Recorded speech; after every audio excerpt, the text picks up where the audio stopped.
굿모닝. 9월 12일 주름진 바지를 깨끗하게 펴듯 말씀과 예배로 영혼의 주름을 펴는 주일 아침입니다. 성령과 동행하며 주일에 올려드리는 예배에 승리하시기를 간절히 축복합니다. 오늘의 말씀은 갈라디아서 5장 16절에서 26절까지입니다. 먼저 말씀을 읽겠습니다. 내가 이르노니 너희는 성령을 따라 행하라. 그리하면 육체의 욕심을 이루지 아니하리라.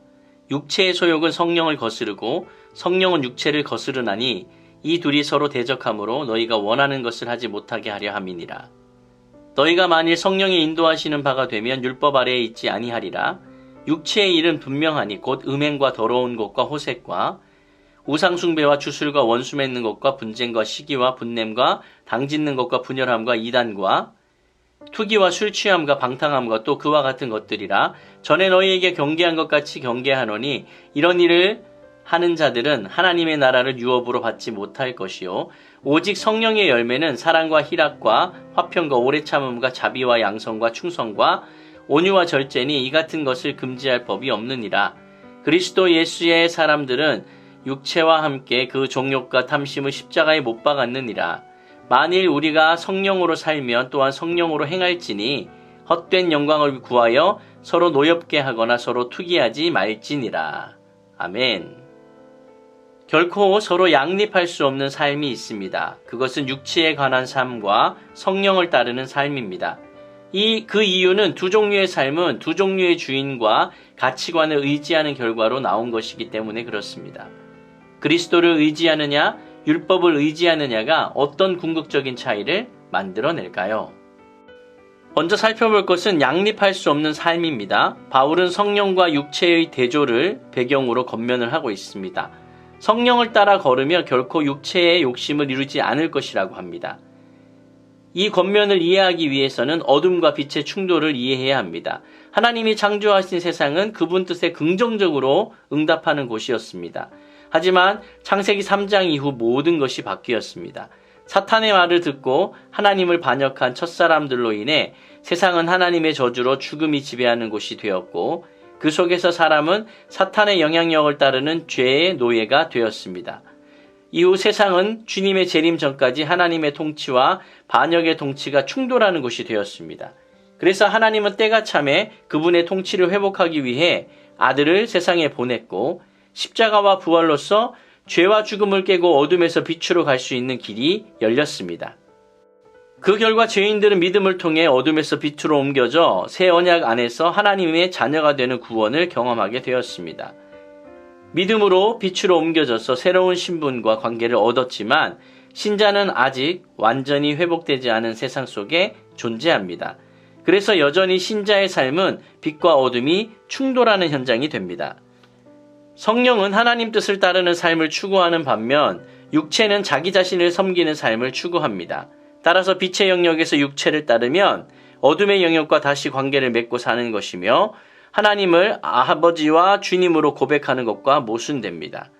반면에 성령을 따르면 육체의 욕심을 이루지 않기에 율법의 정죄 아래 있지 않게 됩니다. 한 사람이 육체를 따라 살면서 동시에 성령을 따라 살 수 없습니다. 율법의 행위를 주장하는 자는 육체를 따라 살게 되고 믿음의 원리를 따라 사는 사람들은 성령을 따라 살게 됩니다. 내 욕망을 성령의 소욕에 복종시켜서 내 몸으로 주의 뜻을 이루는 삶이 의의 소망을 이룰 수 있습니다. 아멘. 두 번째는 육체를 따라 사는 삶입니다. 19절부터 성령과 육체의 일들을 구체적으로 대조합니다. 먼저 육체의 일들입니다. 15개 정도를 언급하고 있는데요. 크게 4가지 영역으로 구분을 할 수 있습니다. 음행, 더러운 것, 호색과 같은 성적인 영역, 우상숭배, 주술과 같은 종교적인 영역, 원수 맺는 것, 분쟁, 시기, 분냄, 이기심, 분열, 당짓는 것, 투기와 같은 그런 관계 영역이 있습니다. 그리고 술 취함, 방탕으로 구분되는 술 취함의 영역이 있습니다. 바울은 이러한 것들을 행하는 자들은 하나님 나라를 상속받을 수 없다라고 말합니다. 이런 사람들은 빛의 영역에서 하나님과의 온전한 관계를 경험할 수 없다는 말입니다. 하나님의 은혜를 멸시하고 육체를 따라 살면 자신과 공동체를 파괴하는 삶을 살게 됩니다. 자기 마음대로 살다가 결국 욕망의 노예가 되어버리고 마는 것이죠. 사랑이 없으니 미움과 시기와 투기와 분냄에 매이고 연합과 일치를 싫어하니 분쟁과 전쟁과 분열을 일삼으며 술 취함과 방탕의 노예가 되어버리고 맙니다.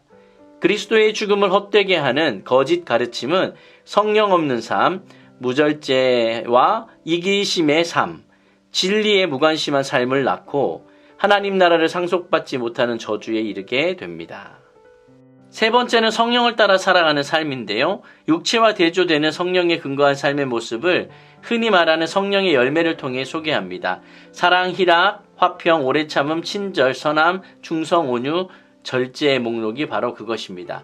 여기서 주의해서 볼 것은 이것들을 열매로 소개하고 있다는 것입니다. 열매가 무엇입니까? 열매는 안에서 만들어져서 바깥으로 드러나는 것이죠. 마찬가지입니다. 성령의 열매 또한 신자 안에서 만들어져서 밖으로 드러내는 일이 되어야 하는 겁니다. 성령의 선물, 은사와는 차이가 있습니다. 선물은 밖에서 주어진 것이기 때문에 모든 신자가 꼭 소유해야 하는 것은 아닙니다. 그렇지만 열매는 안에서부터 형성되는 것이기 때문에 비록 정도와 크기의 차이가 있겠지만 모든 신자가 소유하고 있습니다. 이런 점에서 볼 때 열매가 선물보다는 더 중요합니다. 또한 이 9가지 목록을 말하며 성령의 열매들이 아닌 성령의 열매라는 단수 형태를 사용하고 있습니다. 전체가 열매라는 하나의 모습을 갖고 있다라는 말입니다. 마지막으로 생각해 볼 것은 이 목록의 성격입니다. 모두 인격적인 관계성을 갖고 있는데 특별히 육체의 일 중 관계 영역 항목들과 대조되고 있습니다. 하나님 나라를 상속하게 하는 참 믿음은 하나님과 이웃을 위해 자기를 절제하는 사랑을 실천하는 믿음입니다. 믿는 자에게 성령께서 역사하시기 때문에 가능합니다. 성령은 우리를 그리스도와 연합되게 하시고 우리 안에 그리스도의 성품이 창조되게 도우십니다. 말씀을 정리하겠습니다. 율법은 우리를 살게 할 수 없고 성령만이 우리를 살게 합니다. 하나의 삶은 영생에 이르고 다른 한 삶은 멸망으로 끝납니다. 둘은 화해할 수 없고 공존할 수도 없습니다. 은혜의 손길에 자신을 맡기는 사람만이 오늘 살 수 있고 영원까지 그 생명을 이어갈 수 있습니다. 엘리야 선지자가 호통치던 그 모습이 떠오릅니다. 너희가 어느 때까지 머뭇머뭇하겠느냐. 영생의 길에 함께 손잡고 달려가는 모든 백향목 성도님들이 되시기를 예수님의 이름으로 간절히 축원드립니다. 아멘.